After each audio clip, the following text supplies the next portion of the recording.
At sunrise, the water at Arrowhead Lake looked wrong. The kind of wrong your gut recognizes before your brain catches up a flat, blue-green like antifreeze with dead fish, tapping my dock in a soft, horrible rhythm, and a stinging metallic smell that clung to the back of my throat, so I hit record on my phone because the HOA president said it was routine treatment. And I thought, if they'll kill my lake to control me, what else would they do? My name is Mason Cole.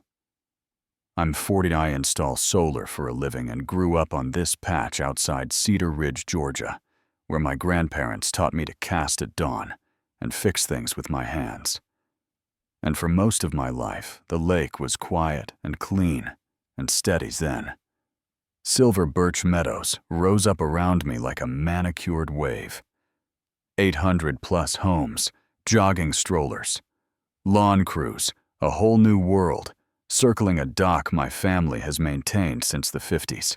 At first, folks were neighborly, asking what lure to try in spring and waving from their morning runs.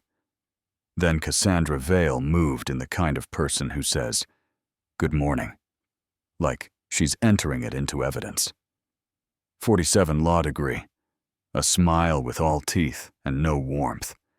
And 6 months later, she crowned herself HOA president and started talking about standards and view corridors, like we lived in a museum instead of the South. One morning at 600 worst, she knocked on my door with a board member and a clipboard and told me my fishing was unsightly and my dock violated Section 8 aesthetic tranquility. $500 fine, tear it down. And I said, "This dock's older than your subdivision." She said, "Compliance isn't about age, it's about standards." And that was the first time I felt that small, hot shame that comes when someone tries to make you a problem on your own land. You know what I mean? I called my buddy Ben, a real estate lawyer, who keeps his ties crooked and his advice straight, and he laughed until he coughed. Said, pre-existing property is a shield document. Everything. Don't let them scare you. Which sounded great. Until the pressure showed up like clockwork, leaf blowers roaring at 610 along the fence line, a county complaint that dragged an inspector to my dock, only so he could flip through my 1986 permits. Look around and apologize for wasting my time, and a whisper mill online painting me as the difficult neighbor who wouldn't respect community rules. I told myself to breathe. Lakes don't argue. Lakes outlast. But every day, the tricks got pettier and meaner. A private investigator shadowing my work van while I'm bolting panels to a church roof, a photo of my license plate in some HOA thread, threats to tow my truck. If I used the HOA access road I've used since I was a kid, and I kept notes, copied emails, dated everything, because bullies hate paper. Not everyone bought Cassandra's act. A neighbor named April slipped me a thumb drive at the grocery store between onions and coffee, whispered, "Check the timestamp." And on that drive was a doorbell clip of a landscaping crew dumping bagged clippings and fertilizer slurry at my cove. Edge at dawn, bags tearing green soup, bleeding into the water. All while Cassandra wrote memos about community aesthetics, and pretty soon the sweet smell of honeysuckle at first light mixed with diesel in a way that makes you hate the whole human race. Then came the morning. The lake died for real.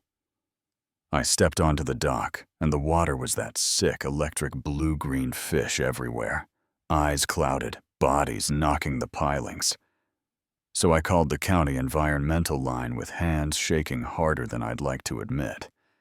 A man named Deputy Carl showed up with a lab kit that looked like a space lunchbox. Dipped strips, swirled vials, and his face moved from bored to alert. In 1 second flat. Industrial algicide. Not homeowner pond dye, he said. Whoever did this sterilized your cove felony territory. and while he worked, my phone pinged with another clip from April 2nd, 17 a.m. An unmarked service truck idling by my dock.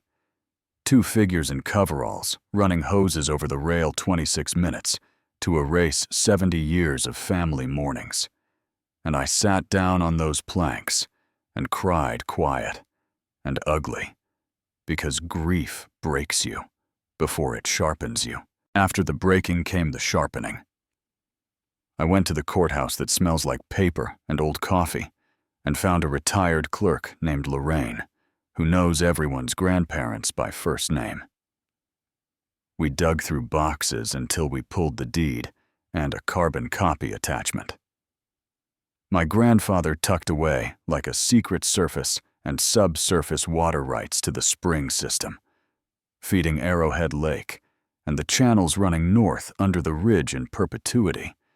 And I swear that phrase felt like finding a breaker panel for the whole subdivision, because it meant I didn't just own a dock, I owned the water. Every drop that made Cassandra's lawn perfect and April's hydrangeas blue. So I called Ben, and he went very quiet. Then said Mason, "This isn't a dock spat anymore. This is a water rights case. The developer drilled into your spring without buying the rights. Take a breath, then take notes." We brought in Dr. Lila Grant, a hydrogeologist with maps and instruments that beep in expensive ways. She tested at my dock, traced flow lines across limestone, and pointed to a topo like a weather forecaster calling a storm. Single source spring runs under the whole community. If algicide concentrated here, it will slip into residential wells 6 to 8 weeks already. Moving, and I felt the floor tilt, because kids drink that water. Families boil pasta in it. You could see Cassandra's legal polish cracking, just imagining that fact, spoken into a microphone. We built a plan. Ben called Naomi Brooks, an environmental attorney out of Atlanta, who cross-examines like a scalpel. Naomi stacked filings like sandbags, federal on the dumping state, on property. Destruction and obstruction, civil for harassment, a separate action on water theft, so it wouldn't get buried. And for a safeguard, we looped in a reporter named Trent, whose work had taken down 2 HOA tyrants he promised to hold until papers were filed.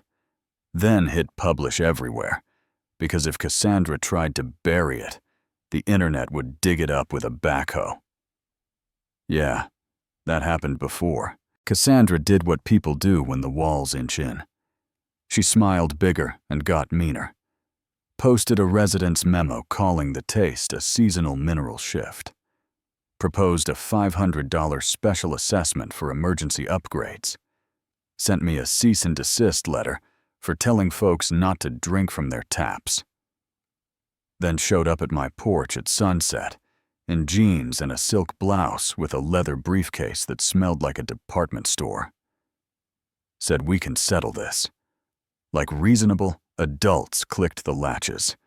Stacks of hundreds, 100,000 cash. If I would drop the nonsense and sign a mutual non-disclosure, and I pointed to my chest and said, "One party." "Consent state," she blinked. "Is that a threat?" "That's me recording you offering hush money about a poisoned lake." And her smile cracked, and her voice went cold. "You will regret this," gravel spit from her tires as she left, and the cat bolted under the truck. It got nastier. A contractor named Derek told us Cassandra tried to pay him to lose service records, so he recorded her call, because environmental companies document. Like monks keep vows. Fake Facebook accounts. Accused me of poisoning my own lake for an insurance scam. 2 solar clients canceled somebody keyed my truck at Walmart, and I spent an hour with rubbing compound and a prayer. And meanwhile, a pediatrician noticed a cluster of stomach aches in kids from the subdivision and filed a concern. The county phone rang off the hook about metallic tasting water and dogs refusing to drink. And when board members asked Cassandra about a mysterious $500 treatment line in the budget, she threatened to sue them. Which says a lot, doesn't it? Naomi and Ben filed. Lila submitted her models.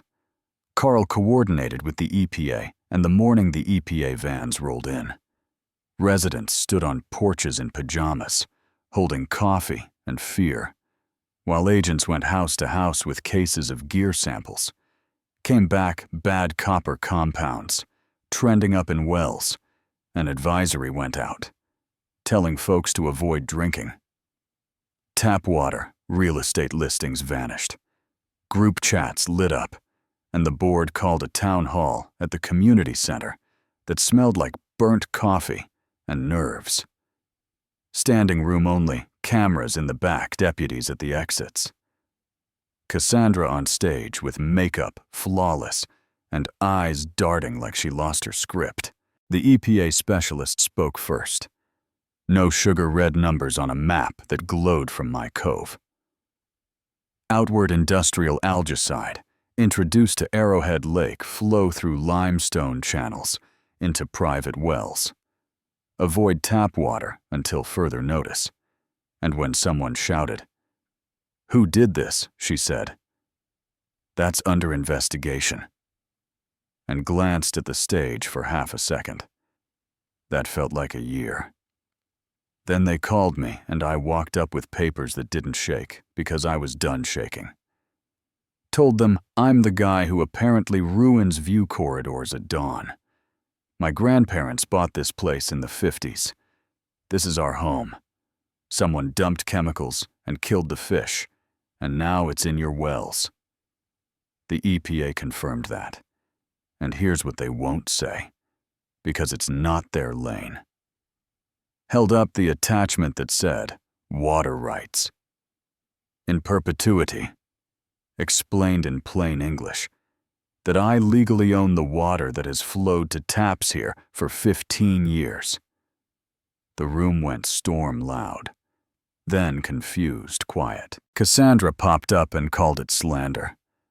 The deputy asked her to sit, and I said, I'm not here to bankrupt families. I could charge back usage for 15 years, but I won't. I'm asking for 3 things. Full cleanup paid by insurance, and the responsible party. Independent quarterly testing posted publicly, so no one has to trust a memo again. And the resignation of the person who used this board like a hammer on neighbors. And that was the first moment I felt the room shift. Not exactly for me, but definitely not for her. Naomi followed with the receipts doorbell video chain of custody samples, vendor logs, a recorded attempt to bribe a service provider, filings at federal and state civil to follow. And then a deputy stepped forward, calm as a lake before thunder, and said, "Vail, we have a warrant for environmental crimes and obstruction. Please stand." And she froze, then spat that I set her up and I was extorting the community, but the room wasn't buying it anymore. The cuffs clicked, the gavel tapped, and that's where I'll cut the scene. Because accountability isn't a party, it's a door closing, so another can open. Here's the part that sticks with me. I chose restoration over revenge. Lila mapped a bioremediation plan. The board voted Cassandra out and opened the books. Trent hit publish, neighbors, who were never against me in the first place, started waving again. And I don't feel like a hero. I feel like a stubborn man who finally stopped being polite, when polite became a weapon. And if you're wondering about the twist, it's not just that I owned the water. It's that power wasn't where I thought it was. It wasn't in titles or certified mail. It was in an old deed. A deputy's steady voice and a neighbor quietly sliding a thumb drive across a grocery aisle. Because right is right. Yeah, that happened. And I'm going to fish again. At dawn. When the mist lifts and the world makes sense. Tell me what you think as I write. Not to charge back 15 years of water use. Should an HOA be able to police what existed before? It existed. Where's the line between community standards and petty tyranny? Drop your thoughts. Push back if you want, and if you've lived your own version of this, tell me your story, so someone out there knows they're not alone.